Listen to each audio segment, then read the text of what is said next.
Bonjour les amis, j'espère que vous allez bien. Aujourd'hui, moi ça va super, et on se retrouve pour parler de la série Harry Potter, cette série hyper attendue de mon côté qui sortira en 2027 sur la plateforme Max, avec une nouvelle adaptation des 7 livres de J.K. Rowling qui va moi beaucoup m'intéresser, qui me hype énormément. Vous savez que, alors, si vous connaissez cette chaîne, vous la connaissez sûrement parce que je parle de l'univers Marvel, j'ai traité les films Avengers, on réagit à l'actualité, mais là j'aimerais quand même diversifier sur les prochaines années ce dont on va parler, parce que Harry Potter c'est une de mes grandes passions, j'ai dévoré les livres étant petit, je les ai relus plusieurs fois, les films aussi m'ont fait rêver. Alors ils sont pas tous parfaits, il y en a qui sont excellentissimes, il y en a d'autres un petit peu moins, mais même ça, pour un enfant c'est magnifique, ça fait rêver, et même encore aujourd'hui, je trouve ces films fabuleux. Les livres sont des masterpieces, hein, chacun d'entre eux est énorme, le 5 est juste pour moi l'un des plus grands chefs-d'œuvre de la littérature, mais c'est pas le sujet. Aujourd'hui on va revenir sur le casting de la série. On n'a pas énormément d'infos, on a 2 personnages qui auraient trouvé leur acteur. Il y en a un qui est plutôt sympathique et l'autre qui fait vraiment débat, on va surtout parler de ça. Et le débat c'est surtout à quel point il faut respecter l'œuvre, à quel point on va pouvoir changer les choses. Mais voilà, on va le faire en toute bienveillance, on va essayer de juste s'amuser et passer un bon moment ensemble en parlant de cette série. Vous allez tout comprendre puisque l'acteur de Rogue aurait été trouvé, l'acteur de Severus Rogue, Snape pour la version originale, et puis l'acteur de Dumbledore. Donc les deux, c'est évidemment quelque chose de très important. C'est 2 personnages qui sont au cœur même de la, qui seront au cœur même de la série et qui sont au cœur même de la saga. Donc c'est hyper important. Alors, voilà ce qu'on nous a appris exactement sur cette fois sur le casting de Rogue. HBO aurait jeté son dévolu, selon The Hollywood Reporter qui a donné les informations pour le coup, qui aurait jeté le dévolu sur l'acteur britannique Papa Essiedu. Je pense que la condition sine qua non pour faire partie du projet c'est d'être un acteur britannique, sinon on ne peut pas être dans les films Harry Potter. Elle avait déjà beaucoup insisté sur ça, J.K. Rowling, pour la saga, l'adaptation au cinéma qu'on a eu entre 2001 et 2011 avec Daniel Radcliffe, Emma Watson, tous étaient des acteurs britanniques. Là ça revient sur le tapis, et donc Papa Essiedu, j'espère que je le prononce bien, Essiedu pardon, excusez-moi, pour être tout à fait honnête, je ne connais pas cet acteur, mais il a joué dans I May Destroy You, et il a actuellement 34 ans au moment où je vous parle, et il aurait donc été visé, appelé par HBO pour interpréter le rôle de Severus Rogue dans la série Harry Potter, selon plusieurs sources qui se sont confiées au Hollywood Reporter. Bien que l'acteur s'est vu proposer le rôle, on ne sait pas si les négociations ont réellement commencé. Pour rappel, le rôle a été incarné par le regretté et immense acteur qui était Alan Rickman dans 8 films de la Warner Bros. Warner Bros qui va donc justement produire cette série, HBO étant une sous-marque, on va dire, de Warner Bros, excusez-moi. Mais donc, la question avec ce casting, c'est est-ce que c'est une bonne idée? Est-ce que c'est pas une bonne idée? Alors, le rôle de Severus Rogue est un rôle majeur dans la pop culture.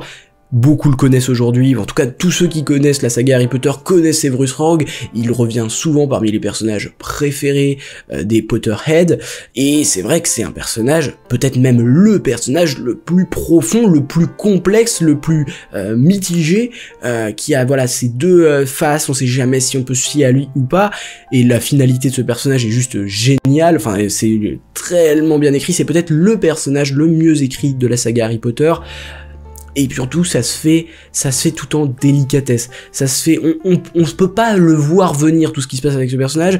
On sait pas sur quel pied danser. Enfin, c'est juste grandiose ce qui a été fait. Donc c'est un rôle pas facile à endosser, hein. Bonne chance à Papa Essiedu s'il doit s'y coller par la suite, parce que il y a énormément d'attentes autour de l'incarnation du personnage. C'est la première chose à relever déjà pour parler de ça. Ensuite, Alan Rickman a fait un travail fou sur ce personnage, il l'a incarné dans une perfection rare, il a été d'une justesse folle pour incarner ce rôle, il a exactement suscité les émotions qu'on a quand on lit le livre. À la fois on déteste ce personnage pendant une grande partie de la saga, dans une autre partie de la saga c'est encore pire, il est encore plus détestable, et puis il y a surtout ce côté, est-ce qu'on le croit, est-ce qu'on le croit pas, dans quel camp il est, c'est très surprenant. Et je trouve qu'Alan Rickman avait reproduit ça à la perfection, son côté un petit peu sarcastique, son côté un petit peu cynique, ses petits rires en coin, son vocabulaire, enfin, voilà, je trouve que déjà le casting, pour parler de la première adaptation d'Harry Potter, cette saga de 8 films, le casting était fou, hein. On avait la plupart malheureusement sont décédés, mais on avait des Robbie Coltrane pour Hagrid, il était parfait.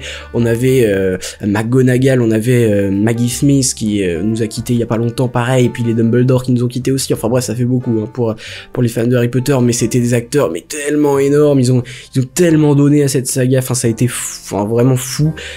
Donc voilà, le fait non seulement de reprendre le rôle de Rogue n'est pas facile, mais le fait de reprendre le rôle qui a été incarné par, pour moi, l'acteur le plus brillant de la saga Harry Potter au cinéma, par donc David Yates, mais également Chris Columbus et d'autres, hein, notamment voilà ce numéro 3, Harry Potter numéro 3 qui se démarque spécialement par Alfonso Cuarón. On a quand même l'une des tâches les plus difficiles qui peut être donnée à un acteur. Arriver dans la suite, se faire comme successeur d'Alan Rickman, il va souffrir de la comparaison. Mais ça peut être lui, ça peut être n'importe quel acteur au monde, vous mettez n'importe quel acteur au monde, ça va être difficile de recréer l'alchimie qu'avait le personnage de Rogue avec Alan Rickman. C'est très très compliqué. Et je pense que c'est même le rôle le plus compliqué de la saga à réattribuer, tellement il a été parfait, tellement il a été irréprochable dans son interprétation, dans la manière dont il a joué, dont il a vécu et incarné Rogue. Voilà, ça c'est la première chose. Donc c'est cet acteur que vous voyez juste ici qui reprendrait le rôle qu'a joué cet acteur-là, qui est énorme, qui nous a quitté bien trop tôt d'un cancer très rapide et très surprenant en 2016, qu'il repose en paix bien sûr.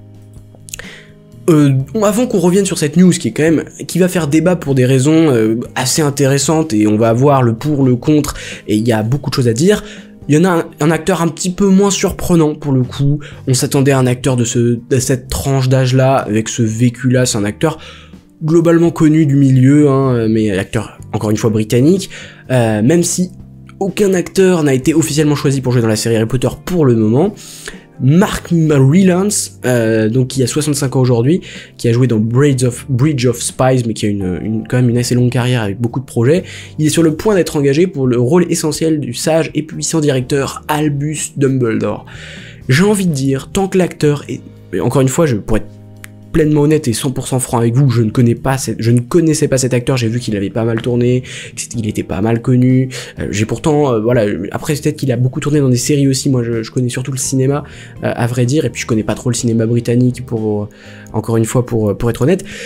Mais en vrai, le rôle d'Albus Dumbledore, tant qu'on a un acteur qui sait jouer, qui sait faire ressentir des émotions, qui est un acteur, quoi, tout simplement, qui a la tranche d'âge, qui a le savoir, on a l'impression qu'on peut lui faire confiance, la sagesse, qu'il a sa longue barbe blanche, qu'il a ses lunettes en demi-lune, qu'il a son habit de sorcier.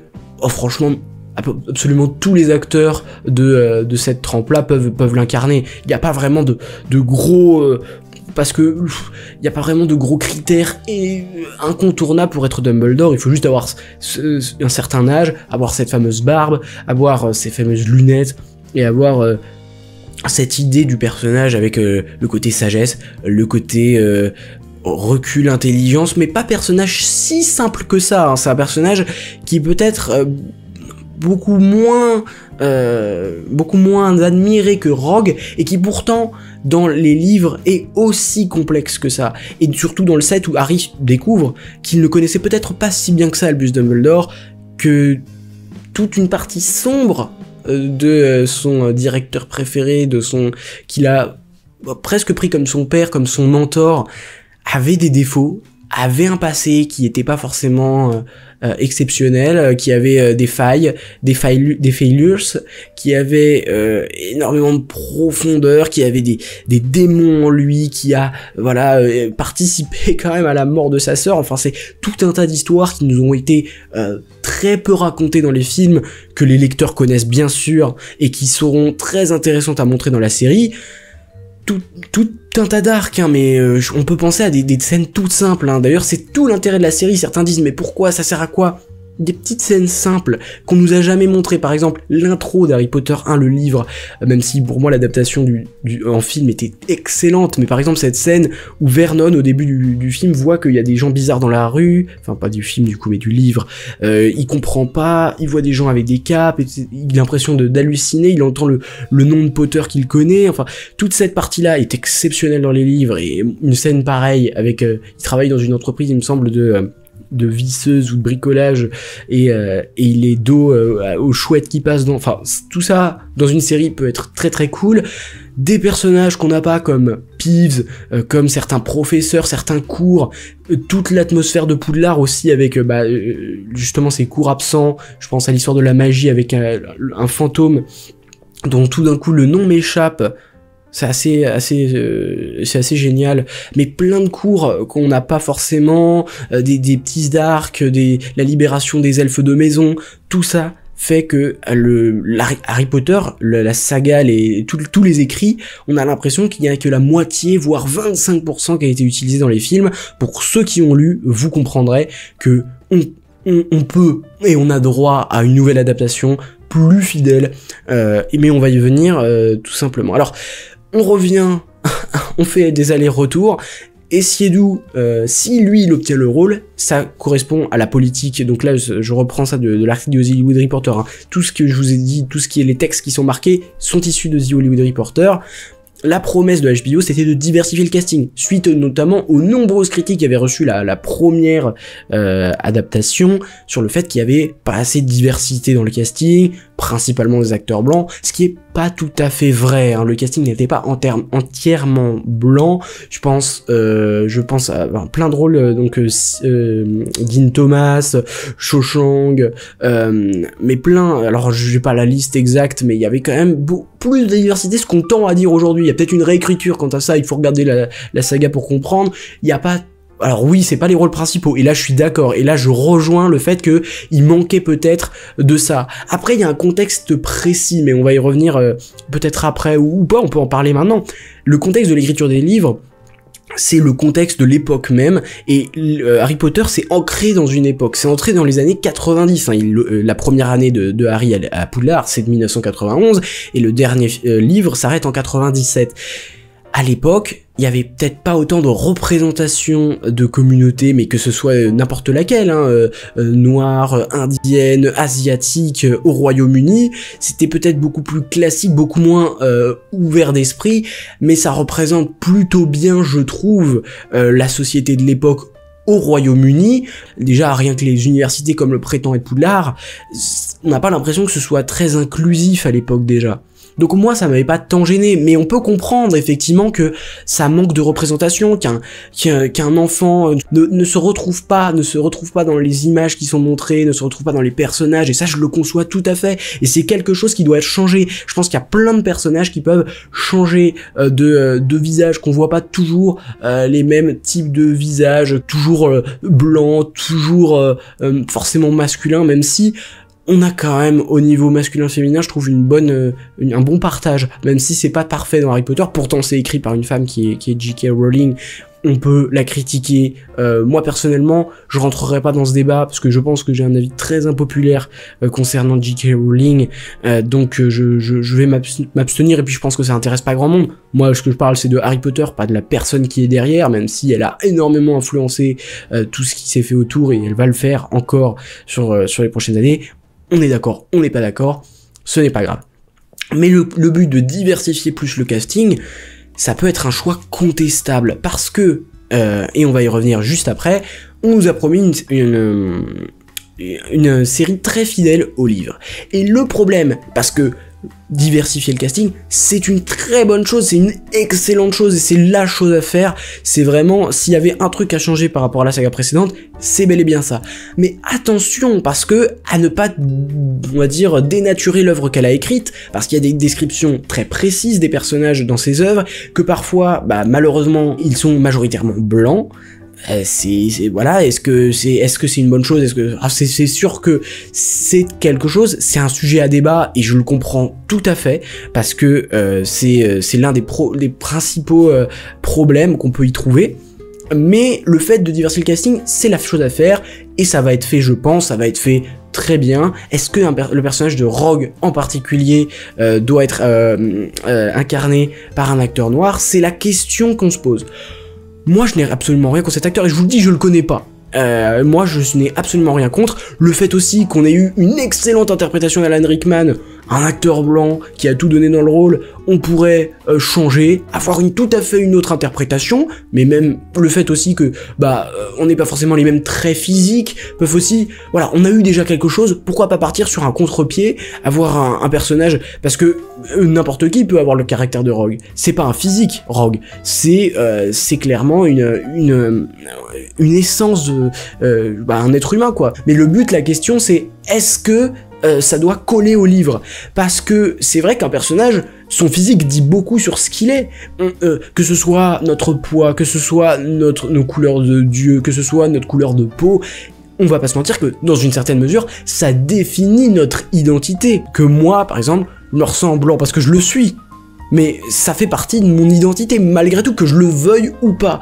Donc un personnage, faut pas se voiler la face là-dessus, son ethnie définit aussi en partie son identité. Mais le fait, est-ce que la question qu'on se pose actuellement, et qui est une question hyper intéressante, parce qu'il peut y avoir plein d'avis là-dessus, et je vous invite à donner votre avis là-dessus. Est-ce que il faut que l'identité qu'on donne dans des écrits soit forcément retranscrit exactement, trait pour trait, dans une adaptation? C'est la question. Parce que même Alan Rickman n'était pas très accurate à ce qui est écrit dans les livres, en réalité. Il est beaucoup plus jeune, le personnage de Rogue, que Alan Rickman quand il a joué Rogue. Donc ouais, il arrivait, je viens de regarder, il arrivait sur sa 50aine, Alan Rickman, quand il a incarné le rôle. Rappelons que dans les livres, Rogue meurt à l'âge de 38 ans, il avait le même âge que les parents de Harry, donc voilà tout ça. Alors là, c'est pareil, c'est la question. On nous promet, on nous a dit pourquoi faire une nouvelle adaptation d'Harry Potter. Parce que ce sera une adaptation très fidèle au livre. Ok. Donc à partir de cette affirmation, tu te dis, tu restes fidèle au livre. Bon, ils ont réagi en disant que oui, bon, c'est assez décousu d'ailleurs, mais ouais, ils ont réagi HBO à la rumeur de l'acteur dont le nom m'échappe du coup, Papa Essiedu, en disant que vous allez voir. On n'a pas encore finalisé tout ça, quand les accords seront faits, quand les contrats seront signés, on reviendra et on officialisera tout ça. Bon, on arrive sur le cœur de la question, voilà la description de Rogue dans les livres. Rogue, c'est un personnage mince, donc déjà mince, Essiedu colle parfaitement à ça, d'après ce que j'ai vu, pas de souci. Physiquement, encore une fois, après il y a aussi une question sur le travail de l'acteur.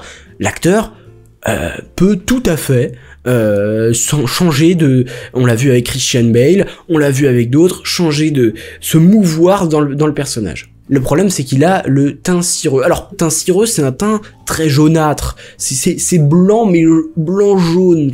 C'est le mec, il a des pustules un peu... C'est assez compliqué de définir exactement, mais... Pour le coup, il est bel et bien décrit comme blanc dans les livres. D'ailleurs, ça a fait aussi débat sur le fait que, débat ou pas, mais Hermione dans les livres, il y a très peu de descriptions d'elle. Elle a le teint, il y a aussi plein de débats entre les fans d'Harry Potter sur quelle était vraiment sa couleur de peau, parce qu'on ne l'a jamais réellement dit. J.K. Rowling est restée très ouverte sur la question.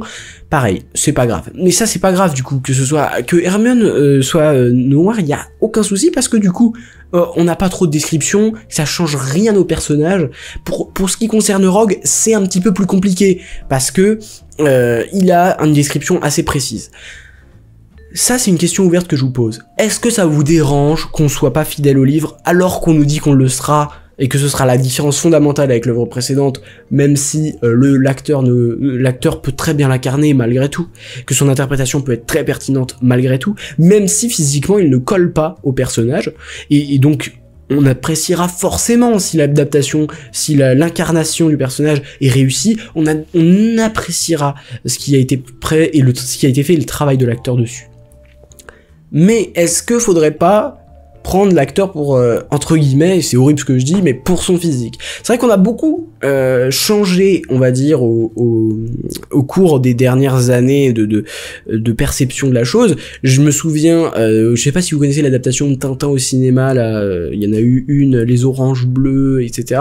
Ils ont parcouru la France à l'époque pour essayer de trouver le mec qui ressemblait à Tintin dans les BD. Le mec qui avait la tête de Tintin. Et c'est vrai que d'ailleurs je l'ai rencontré, cet acteur, enfin qui n'était pas un acteur qui a fait ces deux films-là, dont le nom m'échappe malheureusement, mais cet acteur, ils avaient pris, même s'il n'était pas acteur et qu'il a pas fait d'acting après ces deux films Tintin, ils l'ont pris juste parce qu'il ressemblait, parce qu'ils voulaient absolument une personne qui ressemblait à Tintin. Depuis ces années-là, c'est les années 60 je crois, on a beaucoup changé dans la manière de voir les choses. Aujourd'hui, c'est beaucoup plus l'acteur que tu vas chercher avant, et ensuite tu lui colles un rôle, même si ça lui va pas forcément à l'avance. Je pense notamment au film Les 4 Fantastiques de Marvel Studios, il y avait eu plein de castings, les gens qui sont passés par le processus, qui ont été en discussion avec Marvel, étaient tellement différents, il y a eu plein de profils différents, ce qui fait que le physique ne compte plus dans le fait de choisir un acteur. Je parle bien pour une adaptation de livre ou de bande dessinée ou tout ce qu'il faut, le physique ne compte plus vraiment dans le choix. Donc c'est une vraie question, en vrai, que je n'ai absolument pas du tout de réponse à ça. Est-ce qu'il faut choisir Rogue parce que l'acteur colle vraiment à la description qu'on a, ou est-ce qu'il faut justement laisser libre cours à un acteur de l'interprétation qu'il veut, et ensuite profiter de cette interprétation pour changer un peu notre vision du personnage? Ça c'est vraiment une... Alors je n'ai pas du tout de réponse à cette question, et je me laisserai bercer par la série. Évidemment que moi, je serai ouvert à tous les choix s'ils sont bons et s'ils s'avèrent être payants. Ça va être... je pense que ça a un gros potentiel de nous surprendre et d'être super, en vrai. Je suis absolument pas fermé à cette idée. Je suis absolument pas fermé au casting de Dumbledore, ni au casting de Rogue. Mais la question, c'est comment est-ce que les personnages vont interagir. Moi, c'est vraiment une question de symbiose dans le casting. Et en vrai, je pense qu'ils vont tout faire pour que ça se fasse, et que ça se fera bien, et que ce sera différent, et qu'est-ce qu'on a envie que ce soit différent aussi. D'ailleurs, le fait même de remettre le même Poudlard que dans les films, bon, un choix qui est quand même un petit peu discutable, hein, la même musique, pareil, est-ce qu'on va faire la même musique, le même logo, Moi, pour moi, il faut prendre un contre-pied. Est-ce que c'est prendre cet acteur-là, qui ne correspond pas forcément à la description de Rogue dans les livres, mais Alan Rickman était trop vieux à l'époque pour l'incarner, et même, d'ailleurs, il est déjà trop vieux et Seydoux pour l'incarner, mais, vu que Rickman l'a incarné à 50 ans, je pense qu'il y aurait pas de problème pour un acteur qui a juste 3, 5, 6 ans de plus que le personnage, donc il y a pas de souci là-dessus. C'est vraiment une question que je me pose, et je pose la question à tous les Potterheads et à tous les gens qui vont regarder la vidéo. Qu'est-ce que vous en pensez? C'est hyper intéressant. Allez, je vous laisse là-dessus, et n'oubliez jamais, subscribers, rassemblement.